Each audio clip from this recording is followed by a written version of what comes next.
오늘 창립 37주년을 맞아서 우리가 같이 이렇게 한자리에 모여서 예배드리는데 참 너무나도 감격스럽습니다. 우리 하나님 앞에 영광의 박수 올려드리도록 하겠습니다. 할렐루야.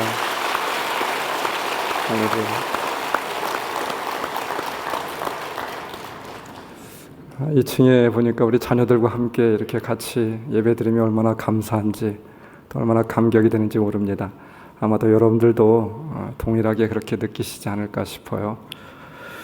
오늘 아이들이 함께 예배드리니까 우리 어린이들이 한번 읽어보았을 법한 그런 동화 같은 그런 이야기를 하나 들려드리려고 합니다.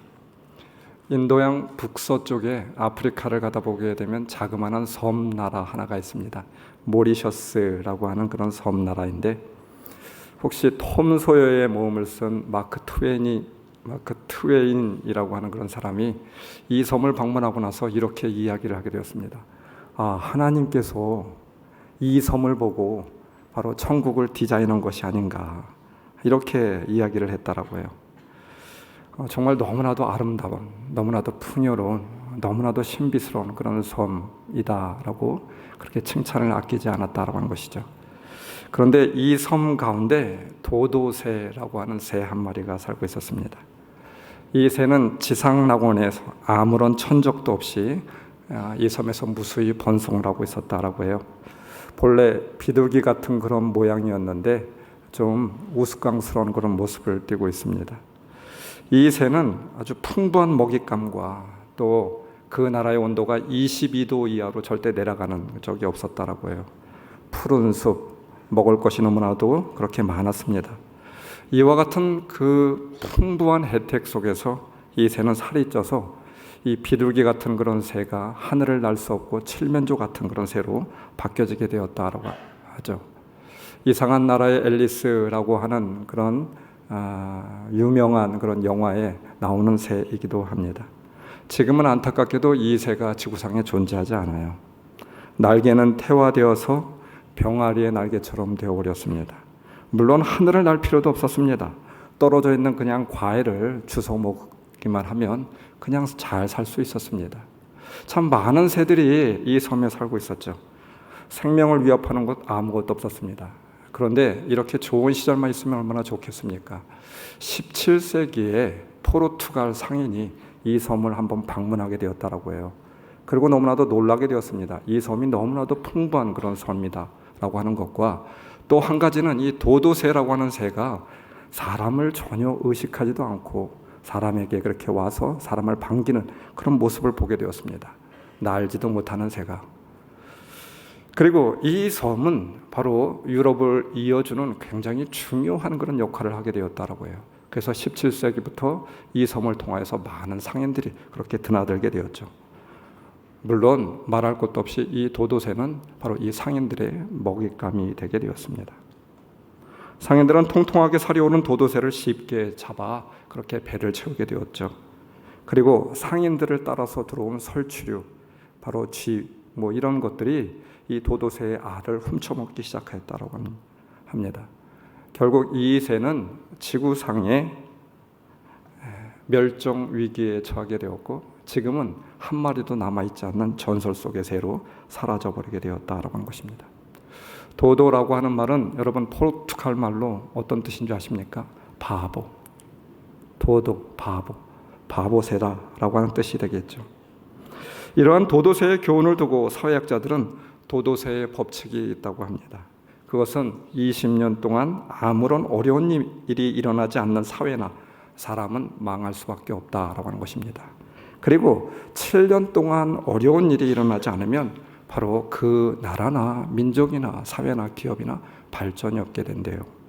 그리고 3년 동안 변화가 없으면 바로 뛰어난 일이 어떤 것도 일어날 수 없다라고 하는 도도새의 법칙을 말하고 있습니다.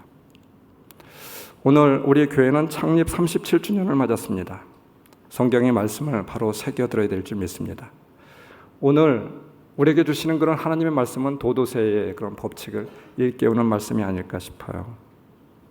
일찍이 하나님께서는 가나안 민족들에게, 이스라엘 백성들에게 도도새의 법칙을 알려주게 되었습니다. 가나안에 들어가는 정주하는 이스라엘 백성들에게 당부한 내용이 오늘의 성경의 말씀이죠. 그들이 버림받고 멸망당하지 않기 위하여서 깊이 당부한 그런 말씀입니다. 사랑하는 성도 여러분, 오늘의 말씀은 이스라엘 백성들에게만 주었던 그런 말씀이 아닐 줄 믿습니다. 우리들에게도 주신 귀한 하나님의 말씀이죠. 이 도도새의 법칙이 우리의 삶과 영적인 삶 가운데 중요한 그런 일깨움을 주는 그런 말씀이라고 믿습니다. 안주함에서 벗어나 다시 새로워지고 다시 부흥하고 다시 세워지기 위하여서 우리 교회에 주시는 하나님의 말씀은 무엇일까요? 어떻게 하면 이 도도새의 법칙을 우리 삶 가운데 잘 적용하여서 하나님이 기뻐하는 성도의 삶, 하나님이 기뻐하는 교회로 만들어갈 수 있을까요? 오늘 우리들에게 주시는 이 아침에 하나님의 말씀을 다시 한번 우리가 깊이 새겨들을 수 있는 귀한 시간이 되어지기를 주님의 이름으로 축원합니다. 신명기 26장, 주 당신들의 하나님이 당신들에게 유산으로 주시는 그 땅에 당신들이 들어가서 그것을 차지하고 살 때에 그때 할 일이 있습니다. 오늘 25장 맨 마지막은 잊지 말라, 기억하라 라고 말씀을 하고 있어요. 26장의 말씀을 전체적으로 한마디로 요약한다고 하면 기억하라, 잊지 말라 이 말이 되겠죠. 맥추 감사절의 신앙적인 전통은 출애굽기 34장 22절에 보면 77절 곧 맥추의 초실절을 지키고, 신명기 16장 9절 그로부터 7이레를 세는데 밭에 있는 곡식에 낫을 대는 첫날부터 시작하여 7이레를 세십시오. 10절 그리고 주 당신들의 하나님이 당신들에게 주신 복을 따라 마음에서 우러나오는 예물을 가지고 와서 주 당신들의 하나님께 77절을 지키십시오. 출애굽기 23장 16절 너희는 너희가 애써서 밭에 씨를 뿌려서 거둔 곡식의 첫 열매로 맥추절을 지켜야 한다. 여러분, 맥추절의 정신이 무엇입니까? 맥추절의 신앙이 무엇입니까? 한마디로 이야기하면 기억하라 이 말이 아닐까 싶어요. 맥추절은 가나안 땅에 들어와서 처음으로 수확한 곡물을 드리는 절기입니다. 초실절이라고 그렇게 부르기도 합니다. 가나안에 들어와서 이스라엘 백성들이 얼마나 많은 힘듦 가운데 가나안을 들어오게 되었습니까? 또 들어와서도 많은 정복 전쟁을 치르게 되었습니다. 그들에게 가지고 있는 그런 농작물이 또 농작물을 기를 수 있는 그런 기술도 없었습니다. 그런데 하나님께서는 너희가 가나안에 들어가서 곡물을 심어서 처음 난 그 열매를 하나님 앞에 올려드려라 이렇게 말씀하고 있어요. 이스라엘 민족들은 이제껏 농사를 지어본 적이 없어요. 수확을 해본 경험이 없습니다. 그런데 밭과 논에 곡식을 심게 되니까 신기하게도 열매를 맺게 되었고 수확의 즐거움을 그렇게 느끼게 되었습니다. 그때부터 하늘의 만나가 그치게 되었고 하나님께서는 이스라엘 백성들이 심은 농작물을 통하여서 하나님 앞에 감사 예배를 드릴 수 있었고 또 그것을 통하여서 먹고 살 수 있게 되었던 것이죠. 요엘서 2장 23절 24절 그가 너희를 위하여 비를 내리시되 이른 비와 늦은 비를 주시리니 마당에는 밀이 가득하고 독에는 새 포도주와 기름이 넘치리라. 그렇습니다. 가나안 땅은 정말 풍부한 땅이었습니다. 심는 대로 거두는 땅이었습니다. 하나님이 은혜를 베풀으셔서 그들을 살게 하여 주셨습니다. 전적인 하나님의 은혜였죠. 하나님의 은혜의 처음의 열매로 먼저 감사를 드리겠다라고 하는 신앙의 고백이 바로 이 초실절 맥추 감사절의 신앙, 초실절의 신앙이 되겠죠. 처음 익은 열매를 드리는 맥추 감사절의 요지는 그것은 무엇입니까? 한마디로 말한다라고 하면 바로 나가 아니라라고 하는 뜻입니다. 하나님께서 베푼 은혜이죠. 이것을 기억해야만 됩니다. 신명기 16장 10절 그리고 주 당신들의 하나님이 당신들에게 주신 복을 따라 하나님이 주셨습니다. 하나님이 초실 열매를 맺게 하였습니다. 하나님의 은혜였죠. 하나님께서 주신 기쁨입니다. 오늘 말씀 속에서 계속 강조되는 그런 말씀이 있어요. 여러분들이 눈치채셨는지 모르겠지만 주 당신들의 하나님이 주 당신들의 하나님 앞에서 주 당신들의 하나님께서 계속 하나님임을 강조하고 있습니다. 주체가 바로 내가 아닌 하나님이었음을, 하나님의 은혜였음을 말씀하고 있는 것이죠.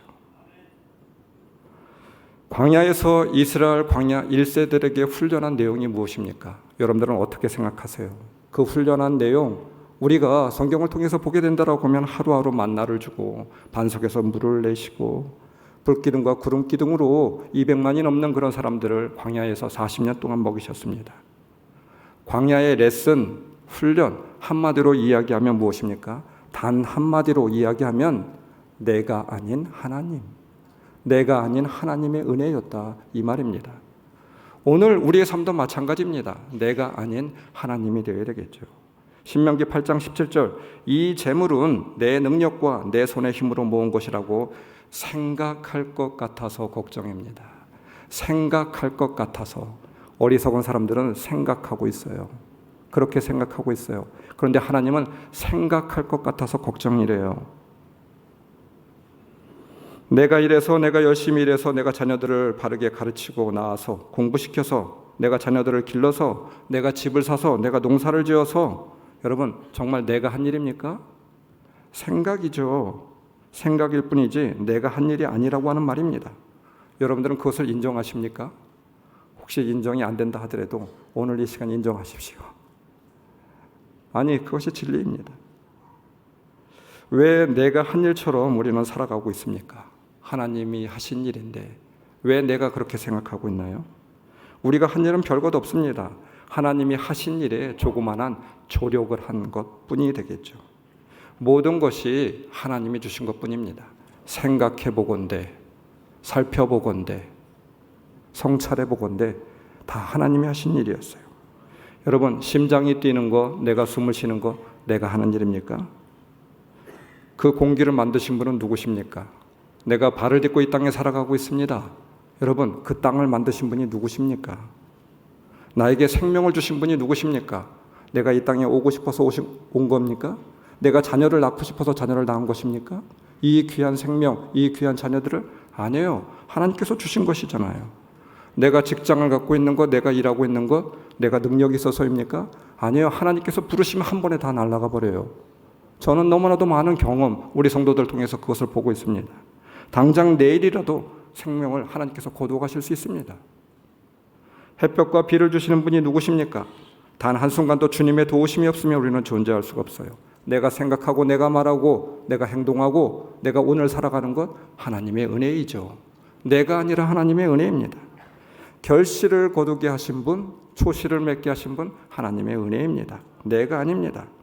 전쟁을 하는 것 내가 아닙니다. 하나님이 하는 것이죠. 나의 공로가 아닌 하나님의 은혜입니다. 그러하니 어찌 감사하지 않을 수 있겠느냐, 이 말입니다.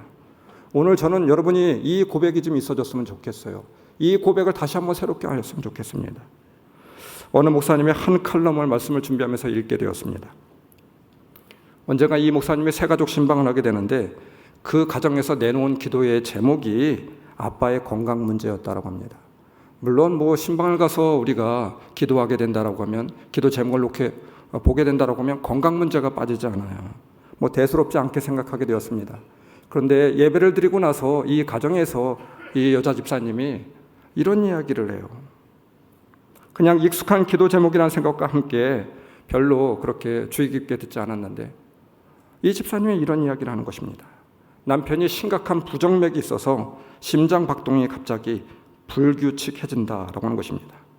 일정하게 뛰어야 되는 그런 심장이 갑자기 빨리 뛰기도 하고 늦게 뛰기도 하고 어느 때는 그 심장이 멈춰지기도 한다라고 하는 것입니다. 물론 지금은 수술을 하여서 바로 몸 안에 기계를 삽입하여서 이 심장이 일정하게 뛰도록 그런 장치를 그렇게 놓고 있다라고 해요. 그런데 한 번은 이 수술을 하기 전에 심장이 갑자기 멎게 되어서 다행스럽게도 이 아내가 남편이 이와 같은 그런 문제가 있게 되니까 응급처치 그런 기술을, 응급처치 방법을 미리 익혀놓았다고 한 것입니다. 그래서 응급처치를 하여서 남편을 살리게 되는 그런 일도 있었다라고 해요. 하지만 늘상 고민이 되고 또 기도 제목이 되는 것은 기계만 마냥 의지할 수 없는 노릇이다라고 하는 것이죠. 가족들은 항상 조심스럽게 비상사태를 대비하면서 살아가고 있다고 하죠. 그들은 기도할 때마다 심장이 규칙적으로 뛰게 해달라고 그렇게 기도합니다. 심장 박동이 규칙적으로 뛰는 것, 이것이 얼마나 귀한 일인지 모른다라고 고백을 하고 있어요. 목사님, 우리 남편의 심장이 좀 잘 규칙적으로 잘 뛸 수 있도록 기도해 주세요. 이런 간증을 하고 있어요.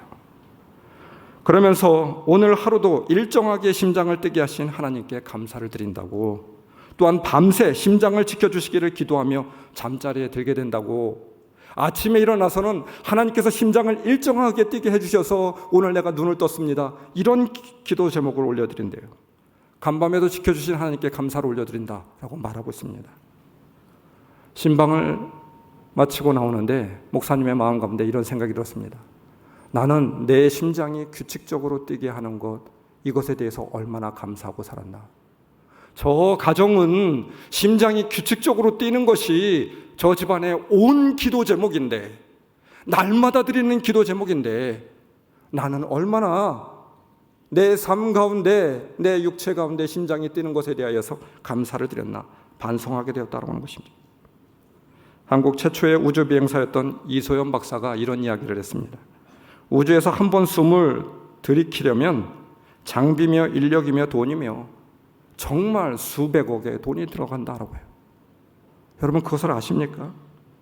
그런데 우리는 이 지구에서 살면서, 이 땅에 살면서 아무런 걱정을 하지 않아요. 어떤 대가를 지불하지도 않고 있습니다. 마음껏 숨을 쉬며 살 수 있는 우리의 삶이 되고 있죠. 그러면서 바로 이 이소연 박사는 이렇게 이야기해요. 그런데도 우리는 감사하며 살지 못하고 있어요.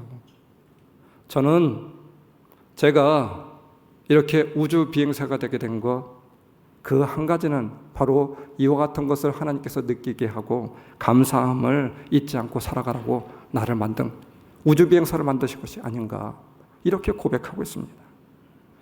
무심코 들이키는 공기가 얼마나 비싼 것입니까? 마음껏 숨을 쉬며 살 수 있음이 얼마나 감사한 일입니까? 그것에 대해서 여러분 한번 감사해 본 적이 있습니까? 한 선교사님이 돌아가셨어요. 그 선교사님의 임종을 친구 목사들이 그리고 선교사들이 지키게 되었습니다. 친구 선교사님의 죽음이 젊은 나이에, 그것도 여성이었는데 가족들도 있었습니다. 자녀들도 있었습니다. 너무나도 안타까웠어요. 자녀들을 놓고 눈을 감는 저 친구 선교사님의 마음은 어떠할까? 너무나도 비참하였습니다. 어린 두 딸을 남겨두고 먼저 떠나는 엄마의 심정이 얼마나 무거울까? 말기암으로 인한 육신의 고통은 얼마나 무거울까? 하루하루가 이렇게 마지막이 된다라고 하면 너무나도 고통스러워서 살 수가 없다라고 하는데 그 고통의 무게는 얼마나 클까? 인간적인 안쓰러움으로 목사님의 마음은 하염없이 무너져 내리게 되었습니다. 그런데 생의 그 마지막 순간에 그 친구의 입에서 믿을 수 없는 고백이 계속 흘러나오게 되었습니다. 한마디도 할 수 없는 그 고통의 순간, 마지막 숨을 헐떡이며 그렇게 고백하고 있는 내용이 있대요. 여러분 그것이 무엇인 줄 아십니까? 하나님 감사합니다. 하나님 감사합니다. 하나님 감사합니다. 하나님 감사합니다 고백하며 숨을 거두셨다라고 해요. 그 위대한 고백 앞에 임종을 지키던 모든 목사님들이 할 말을 잃게 되었다라고 하는 것이죠. 지금도 그의 마지막 한마디, 하나님 감사합니다, 머릿속에 쟁쟁하게 울려주고 있다, 이렇게 간증을 하더라고요. 말씀을 준비하면서 제 머릿속에 떠오르는, 여러분들도 다 알고 있는 그런 찬양의 가사가 계속 되뇌어졌습니다. 송경미 목사님의 은혜라고 하는 찬양입니다. 찬양을 듣다가 갑자기 울컥하더라고요. 어떤 성도가 이런 고백을 하기도 하였습니다. 우리 교회 성도인데 코로나 시간들을 지나고 보니까 당연한 것이 아니라 모든 것이 은혜였습니다. 목사님, 사모님, 이렇게 고백하더라고요. 당연한 것이 아니라 모든 것이 은혜였습니다. 내가 누려왔던 모든 것들이, 내가 지나왔던 모든 시간이, 내가 걸어왔던 모든 순간이 당연한 것 아니라 은혜였어. 아침 해가 뜨고 저녁에 노을, 봄의 꽃 향기와 가을의 열매, 변하는 계절의 모든 순간이 당연한 것 아니라 은혜였어. 모든 것이 은혜, 은혜, 은혜, 한없는 은혜. 내 삶에 당연한 것 하나도 없었던 것을, 모든 것이 은혜, 은혜였어. 내가 이 땅에 태어나 사는 것, 어린아이 시절과 지금까지 숨을 쉬며 살며 꿈을 꾸는 삶, 당연한 것 아니라 은혜였어. 내가 하나님의 자녀로 살며 오늘 찬양하고 오늘 예배하는 삶, 복음을 전할 수 있는 이 축복이 당연한 것 아니라 은혜였어. 모든 것이 은혜, 은혜, 은혜, 한없는 은혜. 내 삶에 당연한 것 하나도 없었던 것을 모든 것이 은혜, 은혜였어. 당연함이 아니라 은혜래요. 여러분, 그 은혜를 아는 자만이 우리는 이렇게 고백할 수 있을 것입니다. 성경은 이렇게 고백하고 있습니다. 항상 기뻐하라, 쉬지 말고 기도하라, 범사에 감사하라. 그렇습니다. 크리스천들에게 감사할 것이 있고 없고가 아니라 범사에 감사할 이유만이 존재합니다.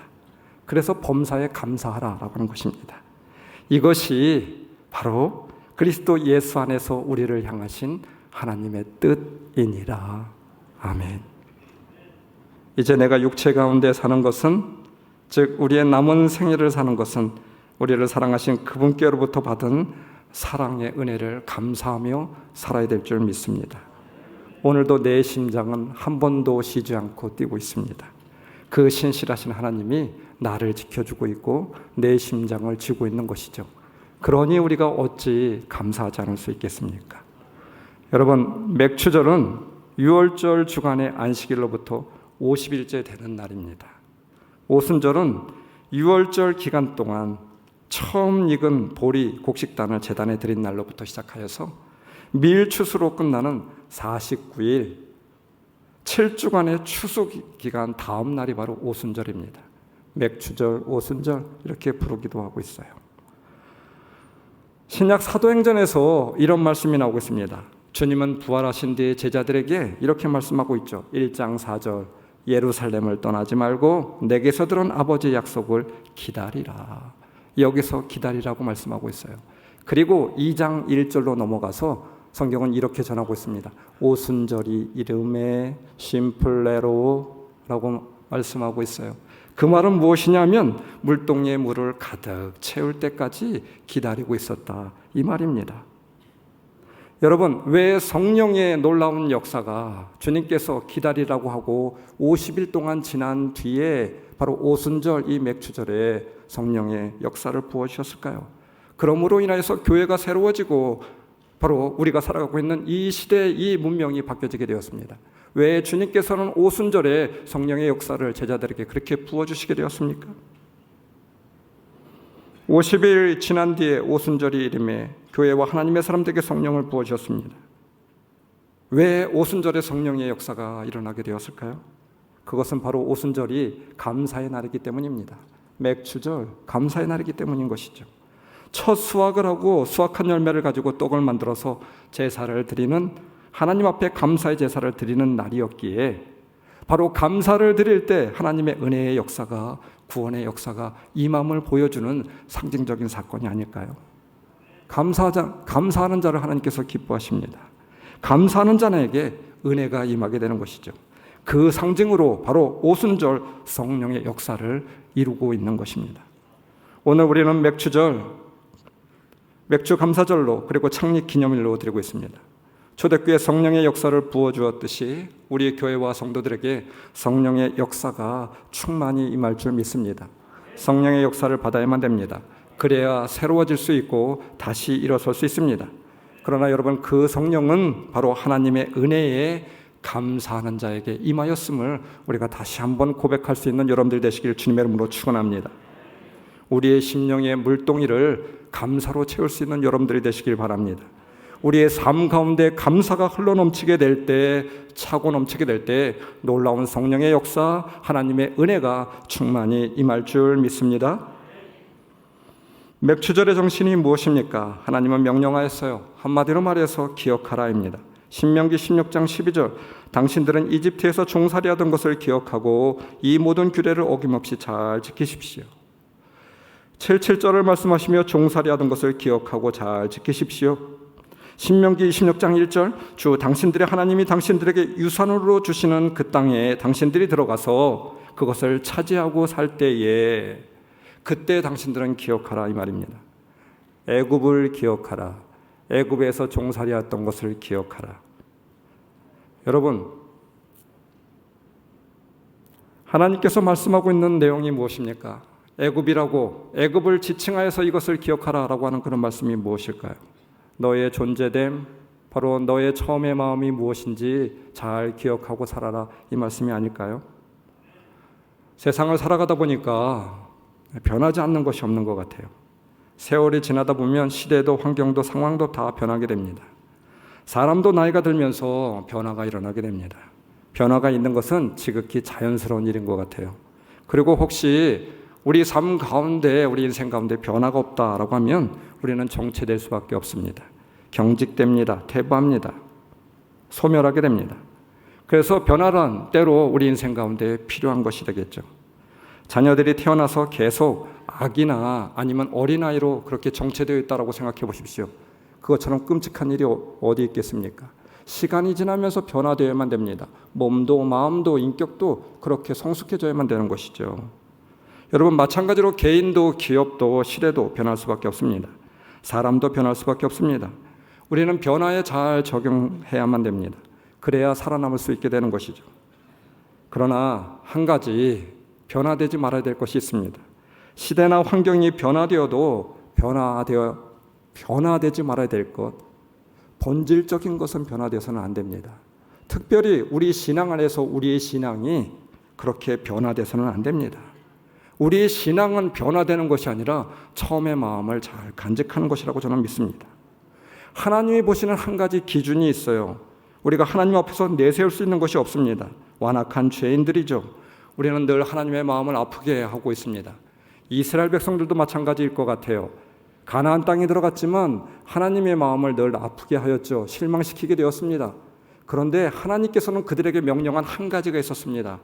내가 모든 것을 다 상쇄할 수 있는 그 한 가지, 너희는 애굽을 기억하여라. 애굽을 기억하여라. 그러면 너희에게 놀라운 은혜를 부어줄 것이다. 너희가 아무리 완악한 죄를 지었다 할지라도 내가 소멸하리라, 용서하리라. 하나님께서 보시는 그 한 가지였습니다. 아무리 많은 죄를 지었다 할지라도 너희는 애굽을 기억하여라. 모세가 신명기에 3번의 설교를 하고 있습니다. 그 3번의 설교의 총 주제는 이것입니다. 기억하라. 무엇을? 애굽을 기억하라. 이스라엘 백성에게 한 가지 요구하셨죠. 너희는 가나안에 들어갈 때 애굽을 기억하라. 하나님의 은혜를 기억하라, 이 말입니다. 이것 하나만 있으면 다시 돌아올 수 있고 다시 회복할 수 있고 다시 은혜의 자리에 설 수가 있습니다. 하나님이 보시는 기준 한 가지, 애굽이란 바로 처음의 마음이 되겠죠. 다른 무엇은 잃어버려도 변화하여도 그 처음의 마음은 변하지 말아야만 됩니다. 굳건히 지켜야 되겠죠. 잃어버려서는 안 됩니다. 여러분, 저는 말씀을 그런 묵상하면서 초실, 처음의 열매, 이것이 무엇일까? 처음의 마음이지 않을까 싶어요. 하나님이 인도하셔서 여기 가나안에 들어왔고 하나님께서 곡식을 주셔서 하나님이 살게 하여 주셔서 오늘 내가 있습니다. 이것이 바로 초실의 열매가 아니겠습니까? 하나님이 기뻐하는 제사가 아닐까요? 하나님께서 무슨 열매를 받아서 기뻐하는 것입니까? 아니죠. 그 초실에 담겨져 있는 신앙 고백, 처음의 마음을 잊지 않겠습니다. 이 고백입니다. 자카르, 기억하라, 이 말이 무엇입니까? 과거를 기억하라, 이 말입니까? 과거에 애굽에 종살이하던 것, 그것을 기억하라, 이 말입니까? 그 말이 아니겠죠. 기억하라라고 하는 말은 과거에 어떤 무엇을 기억하라라고 하는 말이 아니라 그 과거의 기억을 오늘의 삶 가운데 복원시켜 살아라, 이 말이 아니겠습니까? 과거 광야 이스라엘의 믿음과 신앙이 오늘 복원되어져야만 됩니다. 그 처음의 마음, 그 처음의 신앙이 오늘 복원되어질 때 하나님께서 기뻐하시는 것이죠. 제 방에 들어오시는 분은 아마 느끼실 겁니다. 저도 늘 바라보는 것이 있어요. 제 방에 달력 하나가 올려져 있는데 우리 교회 처음의 사진입니다. 처음 복명동 교회 시작할 때 십자가 종탑이에요. 별 볼 일 없는 빛바랜 사진입니다. 근데 그냥 바꿔놓고 싶지 않아요. 35주년 기념으로 올려놓았던 그런 사진이고 달력이었습니다. 계속 보고 싶습니다. 사진을 보면서 간직하고자 하는 그런 마음이 있습니다. 제가 늘 그렇지 못해서 그런 것 같아요. 그 사진이라도 보면서 위안을 받고 싶은 것이 저의 마음이기도 합니다. 우리의 모습이 어떠하였는지, 처음의 몸, 처음의 모습, 처음의 신앙, 처음의 정신, 처음의 열심, 처음의 사랑이 어떠하였는지 그것을 간직하고 싶습니다. 처음 시작할 때 얼마나 감사하였는가. 얼마나 감격하며 미래를 꿈꿨습니까? 또 하나의 이 시대의 교회가 아니라 하나님이 기뻐하는 교회가 되게 해주세요. 이런 고백이 담겨 있었겠죠. 은혜의 눈물이 마르지 않았습니다. 그 사진에서는 보여주고 있지 않지만 그 사진의 그 이면에는 우리 성도들의 뜨거운 열심과 뜨거운 신앙과 눈물의 고백과 눈물의 기도가 거기에 담겨져 있었습니다.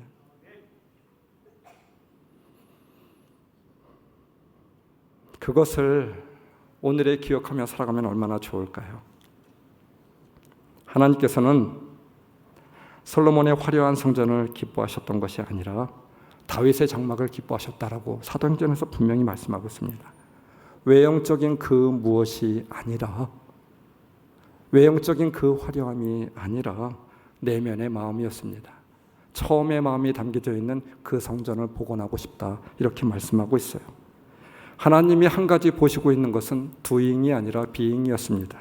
무엇을 많이 하고 무엇을 바깥으로 내보이고 무엇이 화려하고 무엇을 내 능력을 가지고 하는 것이 아니라 네가 어떤 존재였는지, doing이 아니라 being, 네가 하나님 앞에서 오늘 어떤 존재인지 하나님께서는 그것을 보시겠다 말씀하고 있는 것 같아요. 한 가지만 잘하였으면 좋겠습니다. 한 가지 있어져야 될 것, 애굽, 이것을 우리는 기억해야 되겠어요. 저는 목회를 하면서도 한 가지만 잘했으면 좋겠다, 이런 마음이 들었습니다. 여러분이 저를 보면서 그 한 가지 잘하였으면 좋겠습니다 라고 여러분이 바라는 것이 무엇일까요? 저는 그런 생각을 해보게 되었어요. 제가 뭐 잘하는 것도 없습니다. 능력도 없습니다. 그러나 하나님 앞에 기도하고 있는 것이 하나가 있어요. 하나님, 저는 이 한 가지만 잘했으면 좋겠어요. 아마 여러분들의 마음과 제 마음이 동일하지 않을까 싶어요. 하나님, 처음 마음을 잊지 않고 목회하였으면 좋겠습니다. 마지막 목회를 내려놓는 그 은퇴하는 그 순간에도 하나님, 처음 마음을 잊지 않고 목회하였으면 좋겠습니다. 이것이 저의 기도 제목이기도 해요. 가정, 결혼 생활, 사역, 여러분의 직장, 여러분의 일, 사업, 저는 다 마찬가지라고 믿습니다. 능력 중요합니다. 탁월함 중요합니다. 지식 중요합니다. 정보 중요합니다. 그러나 더 중요한 것, 하나님께서 한 가지 바라보시는 것이 있는 것 같아요. 그것이 무엇입니까? 처음 마음을 잊지 않고 살아가는 것. 그렇다라고 하면 우리 삶이, 여러분, 아름다운 삶이 될 수 있지 않을까요? 그렇다라고 하면 우리의 삶이 더 성실해지지 않을까요? 그렇다라고 하면 우리의 삶이 바른 길로 나아갈 수 있지 않을까요? 몽골의 수도 울란바토르 근교에 날라흐이시라고 하는 도시가 있습니다. 이 도시에는 돌골 제국을 부흥시킨 명장 토뉴쿠쿠라고 하는 그런 장군의 비문이 있습니다. 근데 그 비문이 1000년을 이어오고 있다라고 해요. 그래서 1000년의 세월을 버티고 있다, 이런 비문이 있습니다. 이 비문에는 돌고린들이 어떻게 세계를 지배하였던지에 대해서 구구절절 눈물 겹도록 후세대들이요, 돌골민족들이요, 몽골인들이요, 이것을 기억하라 라고 하는 비문이 담겨져 있어요. 징기스칸이 이끌었던 몽골인들이 전 세계를 제패하였던 것은 여러분 무엇입니까?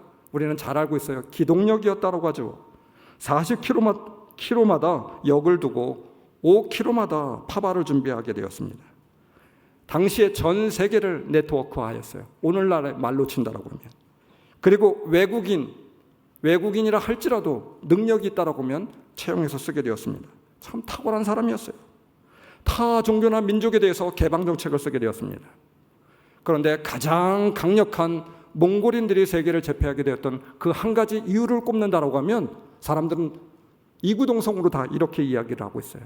말린 고기, 그 식량을 가지고 말을 타는 것, 말을 타고 어디든지 그 식량을 가지고 전 세계로 나아갈 수 있었다라고 하는 거예요. 그래서 세계를 제패했대요. 이것이 바로 그들의 최고의 무기였습니다. 그래서 토뉴쿠쿠, 이 장군은 다음과 같은 유명한 말을 1000년 비문에 새겨놓았다라고 하죠. 성을 쌓고 사는 자는 망할 것이며 끊임없이 이동하는 자만 영원히 살아남을 것이다. 후세대들이요, 성을 쌓고 사는 자는 망할 것이고 끊임없이 이동하는 자만 살아남을 것이다. 이것이 바로 유명문의 DNA였습니다. 이 본질을 지켜줘야 되고 처음의 자세를 잊지 말라라고 하는 당부일 것입니다. 하지만 몽골인들은 어떻게 되었습니까? 한 지역에 정주하게 되었습니다. 그 천년의 비문이 정말 온데간데 없이 그렇게 다 그들은 버려지게 되었던 것이었죠. 결국 몽골 제국은 얼마 안 되어서 이름도 없이 역사의 뒤안길로 사라져버리게 되었습니다. 지금은 세계에서 어느 누구도 주목하지 않는 그런 민족 국가가 되어버리게 되었습니다. 기억하였으면 좋겠습니다. 정주하면 안 됩니다. 성장하지 않으면 죄라고 하였습니다. 빌립보서 3장, 형제 자매 여러분, 나는 아직 그것을 붙들었다고 생각하지 않습니다. 내가 하는 일은 오직 한 가지입니다. 뒤에 있는 것은 잊어버리고 앞에 있는 것을 향하여 몸을 내밀면서. 사랑하는 성도 여러분, 어떤 목사님이 저한테 이런 이야기를 하더라고요. 말씀을 나누고 있는데 제가 참 깊이 공감했던 내용이기도 합니다. 목회자 역시 연약한 존재이므로 목회자의 부족함은 용납해 줘야 된다고. 그러나 목회자에게 있어서 한 가지 용납해서 안 되는 것이 있다고. 자기는 그것을 늘 기억하며 살고 있다고 이렇게 이야기하더라고요. 목회자에게 있어서 한 가지 용납해서는 안 되는 한 가지, 그 일이 무엇입니까? 그것은 바로 성장하지 않는 것. 성장하지 않는 것은 용납하면 안 되는 일이라고 고백하고 있어요.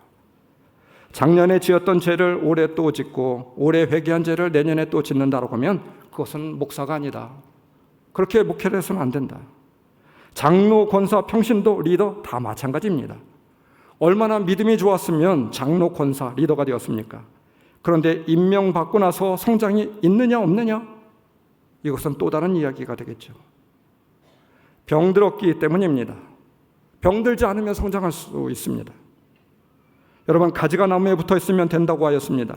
붙어 있는 가지, 생명이 살아있는 그런 가지입니다. 살아있다라고 하는 말이 무엇입니까? 지금도 흐르고 있다라고 하는 말이 되겠죠.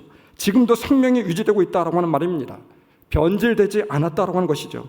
이것이 바로 성경이 말하는 붙어 있다라고 하는 가장 강력한 그런 증거가 아니겠습니까? 죽은 가지는 변질될 수밖에 없어요. 원래의 모습이 있느냐 없느냐, 이것이 바로 생명의 유무가 되겠죠. 사랑하는 성도 여러분, 오늘 하나님께서는 우리들에게 한 가지를 말씀하고 있어요. 그것이 무엇입니까? 하나님이 목적이 되라고 말씀하고 있어요. 내가 목적이 아니라, 내가 갖고 있는 것이 목적이 아니라 하나님이 목적이 될 때 우리는 애굽을 지켜나갈 수 있습니다. 애굽을 기억하며 살아갈 수 있는 것이죠. 처음 마음이란 하나님께 돌아가는 것입니다. 하나님께만 목적을 두고 살아가게 되는 것이죠. 우리 좋은 교회가 처음 마음을 늘 잊지 않고 하나님 한 분만 목적으로 삼고 나아갈 수 있는 우리 모든 인생들이 다 될 수 있기를 주님의 이름으로 축원합니다. 오늘 창립 37주년을 맞았습니다. 오늘 우리는 이 자리에서 다시 한번 확인해야만 됩니다. 다시 우리 교회와 성도들에게 찾아야 될 그런 마음이 있습니다. 초실의 신앙, 초실의 재단, 이것을 늘 기억하며 나아갈 수 있는 저와 우리 좋은 교회 성도 여러분들이 다 될 수 있기를 주님의 이름으로 축원합니다. 말씀을 기억하시면서 우리 통성으로 기도합시다. 하나님 아버지 감사합니다. 오늘 이 시간 우리가 기도하며 주 앞에 나아갑니다.